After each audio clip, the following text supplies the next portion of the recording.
last year in July 2020, because of COVID and everything, I had some time off of work, and so David Wood was inviting Muslims to give a case to defend the prophethood of Muhammad, and nobody responded. There was only two people who responded: me and someone named Dr. Syed. So I was the first one to go on Muhammad Week that week to give some reasons why we Muslims believe Muhammad is a prophet. So I think David Wood did a good job in moderating. He gave me an ample chance to respond. So I'll give credit to David Wood for actually moderating that debate and putting Sam Shamoun in his place. It wasn't a good experience because of Sam Shamoun. The problem here is Sam Shamoun became very aggressive here. He was talking in a very bad manner, et cetera, et cetera. So the whole I don't know. It's like the first time it wasn't because of Shamoun's aggressive behavior. It wasn't that good of an experience. But David Wood did put him in his place at times. He told him to calm down, et cetera. So the second time I went on with them, it was better because Sam Shamoun was a little bit more calmer. But the first time, he was like really aggressive, which really, which really annoyed me because we weren't trying to. I wasn't trying to have some kind of aggressive debate with them. I was just trying to have, like David said, he wanted to have a friendly discussion. So that's why I'm not going to upload the whole thing, but but I'll give credit to David Wood where I'll give him credit.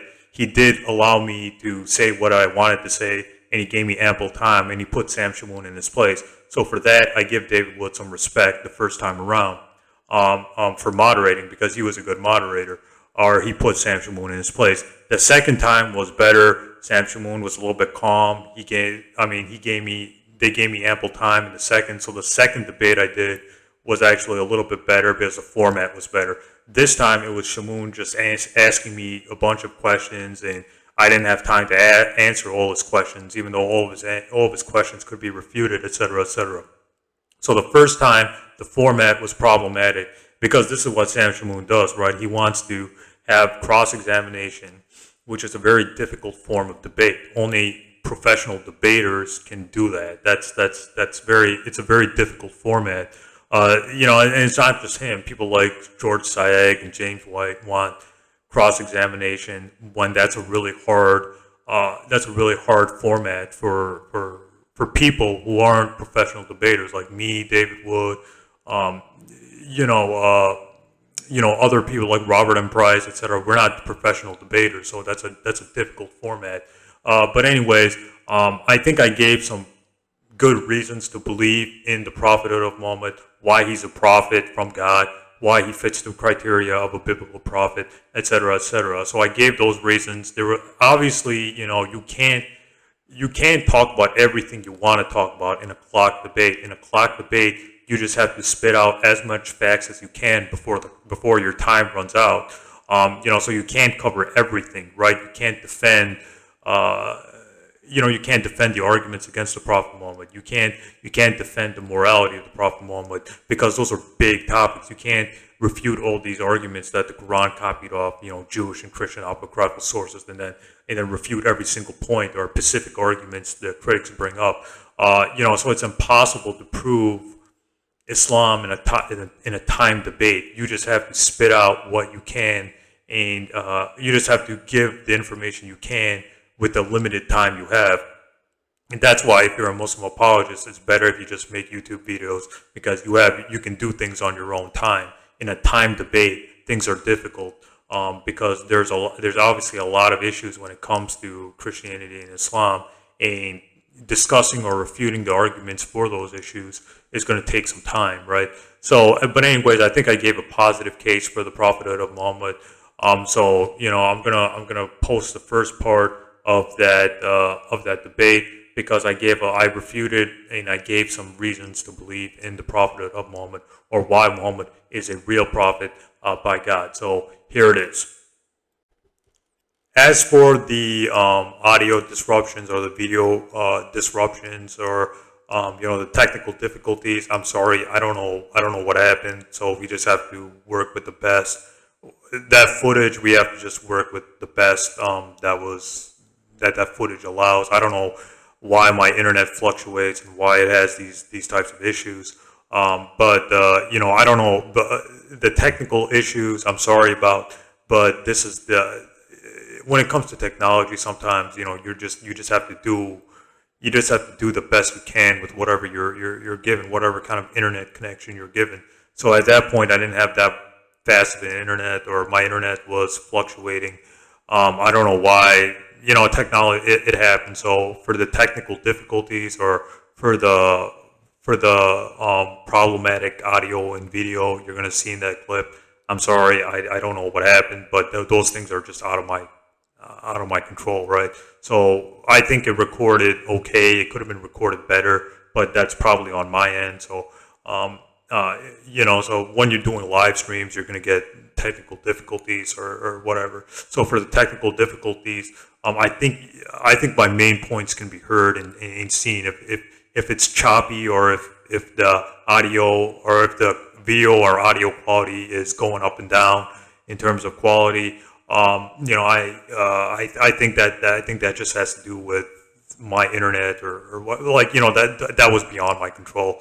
But I think that footage is pretty good quality to understand what I'm saying here. So here's the footage. All right, everyone clear on all of that? If so, then Ehteshaam, if you have if you want to go through some of your reasons for believing in Mohammed, we're ready for that. All right. So, like I said, I've revised my position over the years. I used to cite liberals and atheists and things like that, and people would always point the finger, saying that, well, you're pointing the finger at Christianity. Well, three fingers are pointing back at you, because those arguments can be thrown back against Islam. So I read conservative scholars, I've read evangelical scholars. I bought some evangelical books from, Dan Wallace, et cetera, et cetera. And I actually found out that there were serious issues with the Bible. And I'll get to how that connects to the prophethood of Muhammad in a second. So, another thing I forgot to mention is, at one point I was considering leaving Islam for Christianity. At one point, then I read the conservative literature, or the conservative authors and things like that. And even they admit that there were issues here. So if you guys want to clarify that up in the Q&A, you can do that. So how does this connect back to Muhammad? You're saying, what does this have to do with the Prophet Muhammad? Well, first of all, what is the need? Why was Muhammad sent to begin with? Why couldn't Revelation just end with Jesus, like Christians say? Well, there was a need. My view is that there was a need for a final prophet. If you read the Quran, chapter 5, verse 13 to 15, it says the Jews had a covenant, but they messed it up. The Christians had a covenant, but they forgot the good part of the message. Now has come a messenger revealing what used to hide in your scriptures and things like that. This is the Quran, chapter 5, verse 13 through 15. So if you read Tafsir Ibn Kathir is a important commentator on the Quran. He talks about how these verses are clearly, our Prophet Muhammad is saying that the Jews and Christians have corrupted their scriptures. So then we need to really validate, well, is that true or not, or is Muhammad just making this stuff up?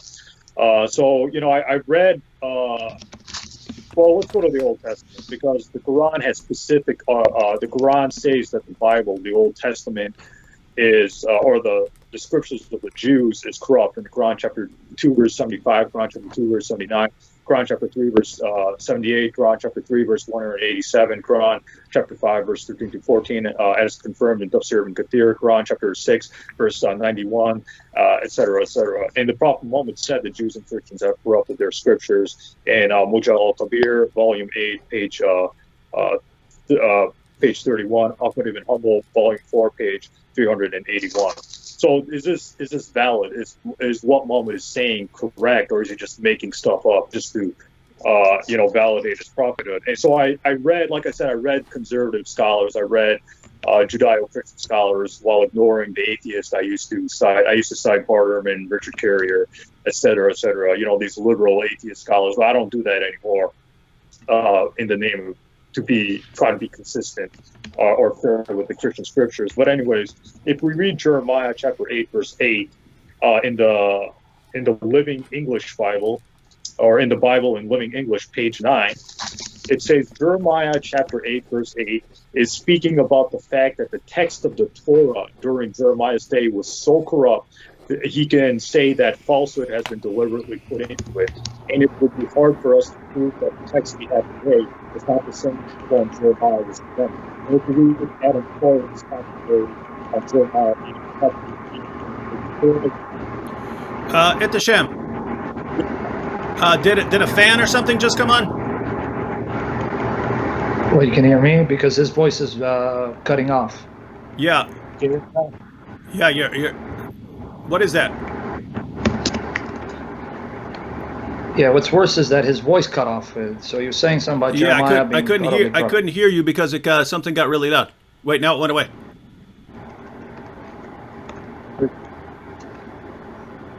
It sounds like a loud fan or air conditioner or something came on. Yeah, no, hold on. It's that's mine. I want to turn off, but his mic cut off when he was talking. So I wanted to turn off, but hold on. Yeah, turn yours off, Sam, just so I can see what the noise is.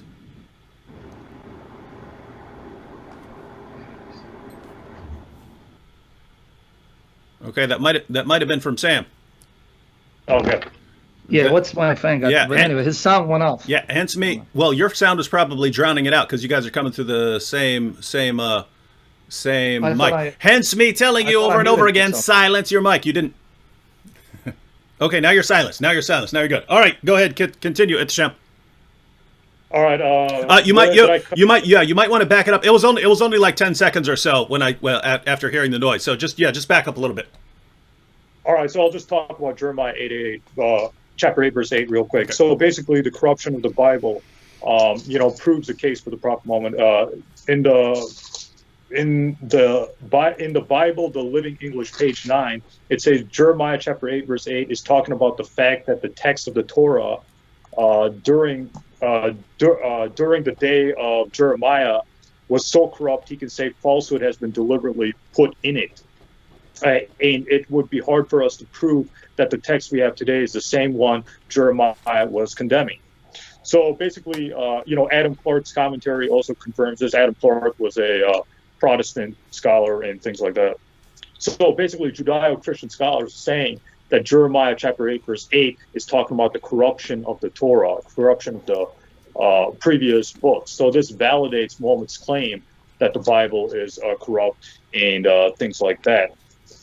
Now, in unknown authorship of the New Testament, we have, for example, Raymond Brown in his book, Introduction to the New Testament, talks about, how the Gospels were originally anonymous and later on people put those names, Matthew, Mark, Luke, and John, in there in page 158, 208 to 267. Again, Craig L. Blomberg says that the Gospels are anonymous and of unknown authorship. In Lee Strobel, The Case for Christ, page 23. The Oxford Annotated Bible, page 2113, the authorship of Hebrews is anonymous. 1 John is anonymously attributed on page 2137, et cetera, et cetera. And Bruce Metzger in his book, The New Testament, its corruption, its transmission, corruption, and restoration, says that, it talks about textual people adding things into the Bible, taking it out, like the whole Gospel of Mark, chapter 16, verse 9 through 20, and things like that. So people were adding things, taking things out of the Bible. So I think this validates Muhammad's claim that the Bible is corrupted, or at least edited, because as Judeo-Christian scholars themselves are admitting this. So basically, this is one of the reasons I think Muhammad was sent to tell people to go back to the teachings, the true teachings of the God of Abraham, without following these distorted books, as the Judeo-Christian history and scholars have shown. So then the question really arises: what is the biblical criteria of a prophet? Because David Wood and Sam Shamoun are Christians, so they follow the Bible. I'm guessing they're Protestant Christians, so they follow, the 66 books of the Bible, et cetera, et cetera. So what is the criteria of a prophet? According to the Bible, according to the book of Deuteronomy, chapter 13, verse 18, he must command the people to worship the God they know. Did the Prophet Muhammad do that? Yes. He said, worship one God, the God of the Jews. And uh, another criteria is give me true your event Ehteshaam, or miracle. Ehteshaam, Deuteronomy uh, chapter 13. Ehteshaam, Yeah. just 1 second. You're breaking up there for a second. So normally that's just a little. Go back to after you mentioned biblical criteria of a prophet. You started breaking up a little bit. Should be fine. There's normally just a breakups last a couple of seconds there. So just repeat that part and then go ahead. You mentioned biblical criteria of a prophet, and then you started breaking up a little bit when you were going through your first point. So. Oh, okay. Yeah, so the biblical criteria for a prophet is he must command the people to worship the God they know. Deuteronomy chapter 13, verse 18. The Prophet Muhammad did that. Give a true prophecy of a future event or miracle. Deuteronomy chapter 13, verse 18. Prophet Muhammad did that. Not claim to be the Messiah or Elijah. Gospel of John, the Prophet Muhammad did that. So again, we need to biblical criteria for a prophet, because there are a lot of Christians watching, and we're judging one from the Bible, at least for the sake of simplicity. So we need to look at what the Bible says or judge Muhammad according to the Bible. So then now some might say, yeah, is the name of God. I know it's not the name of God, but the problem is that it's not in the New Testament. It's replaced with the Greek word kurios. Kurios means Lord. So not even the Greek manuscripts of the New Testament say Yahweh or the Tetragrammaton. It's kurios. So if Christians want to say Muhammad's a false prophet because he didn't say Yahweh, well, the New Testament fails that very test. The New Testament does not say that word. It says simple as that. So some of the prophecies of Prophet Muhammad gave many prophecies. It's found in Sahih Bukhari, book 2, number 48, or Bukhari, book 50. I don't have time to go over them, but over all of them. But I'll give just 2 examples. The Prophet Muhammad said that before the end of the world, there'll be Arabs building tall buildings, and we see this happening today in Bahrain, Saudi Arabia, Dubai. Sahih Bukhari, volume 1, book 2, page 48, Bukhari, book number 50, fire in the land of Hijaz. The Prophet Muhammad said that a fire will take place, towards the end of time, and it'll go all the way to Basra, which is modern-day Iraq. And this prophecy actually did come true. Sahih Bukhari, book 9, page 152, hadith 7118. And then the miracles of Muhammad. What miracle? Ibn Kathir's biography, Prophet Muhammad healed people. Somebody was blind. The Prophet Muhammad healed them. Prophet Muhammad split the moon in half. And Sahih Bukhari 3637, Sahih Muslim 2802, Germany 3289, etc., etc. So we see that Prophet Muhammad did prophecies. He did miracles, etc. So these are some of the proofs of the Prophet Muhammad, or how he fits into a criteria of being a prophet. We see prophecies being fulfilled. We see miracles. There are prophecies of the Quran, and there's scientific accuracy in the Quran. But just to save time, in the Q&A, if people want to hear that, I can do that. But just to save time, I'm going to try to skip over that. So then the question really arises: what about the moral issues, right? Did Muhammad do bad things? Did he do things that people would say, according to the biblical criteria, did he do bad things that would invalidate him from being a prophet? As Christians will say, Muhammad was immoral because he did this, yada, yada, that. So my question is, what standards are you using against the Prophet Muhammad's morality? Because whatever Muhammad did, both the Old and New Testaments have the same morals, or they have worse morals than what the Prophet Muhammad did. So if you're saying Prophet Muhammad waged war, that invalidates him from being a prophet. Well, Moses fought wars too, so does that invalidate him from being a prophet? Keep in mind that we're judging Muhammad from the Bible. We're not judging him from atheist standards and things like that. see what else. So we gotta judge the moral issues. Well, when you go into morality, I think there's a subjective argument. I think people like David Wood can agree with me that this can be a subjective argument, and things like that.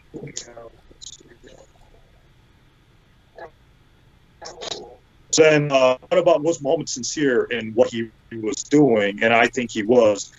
The Prophet Muhammad, where he had to give all his money in charity, et cetera, et cetera. So the Prophet Muhammad had no reason to invent a religion like Islam. That's just my thoughts on this. Prophet Muhammad suffered and even faced death to spread Islam. Here, a non-Muslim writer, Montgomery Watt and William Moyer, concluded that Prophet Muhammad was sincere. He wasn't lying to the people, saying, this book is coming to him from, the divine realm or from God and stuff like that. Also, the Quran corrects the Prophet Muhammad. So if the Muhammad was really making up the Quran, why would he author a book that criticizes himself? It doesn't make any sense. So did Prophet Muhammad plagiarize? Did Muhammad plagiarize off Jews and Christians? I don't think so, because like I said before, Prophet Muhammad believed that the Jews and Christians have corrupted their scriptures. So if he believed they corrupted their scriptures, why would he plagiarize off them? It doesn't make any sense. And when the Quran mentions stories that you can find in these Jewish or Christian apocryphal sources, that doesn't mean the Quran's copying. It just means that, they could come from the same source, or there could be some historical veracity towards them, and things like that. What about self-serving verses? Did Prophet Muhammad make up the Quran, to have some kind of self-serving motive and things like that? I think that's a fallacious argument. It's called the fallacy of circumstantial ad hominem. So it's a fallacious argument to say Prophet Muhammad made up the Quran and things like that. They'll argue, well, how come Prophet Muhammad had more than 4 wives? Or, they'll bring that up, saying, isn't that self-serving? Well, the issue is that the problem is that the polygamy was already established before Islam. So even though the Prophet had special privileges, he also had restrictions too. And the wives of the Prophet Muhammad are spiritual mothers in the Quran, chapter 33, verse 6, et cetera, et cetera. So was Muhammad demon possessed? People would say, well, maybe he was just demon possessed, or maybe Angel Gabriel became a demon or something like that. I don't think so. If you read the book of Daniel, chapter 8, verse 16, Angel Gabriel brings revelation. And he has a terrifying presence. Book of Daniel, chapter 8, verse 17, book of Luke, chapter 1, verse 12, etc. So what the Prophet Muhammad saw matches what the Bible says about angels bringing revelation and things like that. But critics will say, well, Muhammad thought he saw a demon in the cave, and doesn't that mean that he was demon possessed or tricked by Satan and things like that? I don't think so. I think that was the real Angel Gabriel that he saw. Let's see here. What else I wanted to say? Ehteshaam, it's been about 16 minutes, but we had a couple minutes of technical difficulties, but I think we're clearly over 10. So if you want to just give a kind of final statement right now on this, and then we'll jump into a discussion. All right, so the sources of the Prophet Muhammad, let me just talk about that. A lot of critics will use Ibn Ishaq, al-Waqidi, Ibn Sa'd, al-Tabari. The problem is none of those sources are reliable. Ibn Ishaq is not reliable, as Ahmad ibn Hanbal and Imam Malik have said that Ibn Ishaq is careless in compiling his information. In fact, I have Ibn Ishaq's book right here, and in the beginning of the book, there are scholars who say why it's not authentic. So this is mainly not authentic book. I don't know if people can see that or not. Al-Waqidi was also known to be a liar by Muslim scholars. Ibn Sa'd was a weak source. Al-Tabari, volume 6 to volume 9, talks about the life of the Prophet Muhammad. The problem is Al-Tabari warns people those books are filled with weak and authentic narrations. And Al-Tabari, volume 1, page 170 to 171. So you might be saying, what is the authentic biography? It's Ibn Ehteshaam, volume 1, through volume 6, and then we have Hadith, Bukhari, Sahih Bukhari, Sahih Muslim, Abu Dawud, Ibn Majah, Tirmidhi, etc. Then we have Hadith commentaries that the critics don't use. So that's the sources of Islam and stuff like that. So that's my case for Muhammad. There was a lot of other things, but because of time, I can't get into it. All right, thank you, Ehteshaam. And Sam, if you want to unmute your mic. So looks like we have a couple, several things we could take a look at. Ehteshaam opened his case by pointing out that Muhammad affirms the corruption of the Jewish and Christian scriptures, and the evidence bears that out and shows that Muhammad was right. We have Muhammad fulfilling biblical criteria of a prophet, such as delivering fulfilled prophecies and performing miracles.